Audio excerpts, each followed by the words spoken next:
সুন realise করবা যে জিনিসটা যতটা ইজি ছিল, শুরু থেকে মনে হচ্ছিল ইজি, আরে হয়ে যাবে, আরে অনেক তো পড়ছি, অনেক পড়া হয় না। ইউ টার্গেট দিস, শুরু থেকে উচ্চাভিলাষ করতে যাই কিন্তু ধরাটা খাচ্ছ।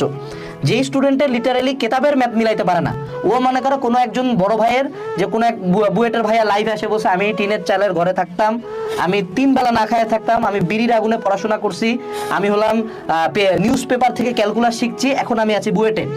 এই যে এই স্টোরি শুনে ও ভাবছে যে আমিও বুয়েটে, কিন্তু ওই যে স্টুডেন্টটা যে বলতেছে এত কষ্ট করে চান্স পাইছে, ও একটা কাজ ডিফারেন্ট করছে, সেটা হলো কুত্তার মতো পড়ছে, প্রচন্ড অধ্যবসায় ছিল তার মধ্যে। তুমি তার স্টোরি থেকে জাস্ট একটা জিনিস পিক করছো যে সে ব্যাকডেটেড ছিল কিন্তু চান্স পাইছে, কিন্তু তার স্টোরি থেকে তুমি অধ্যবসায় এবং পরিশ্রমটা না নাই, এই কারণে তুমি ধরাটা খাইছো। সো এইবার তোমার কিন্তু এটা লাস্ট ওয়ার, এই লাস্ট ওয়ারে তুমি যদি আবার সেম ভুল করো তাহলে কিন্তু কট খাবা।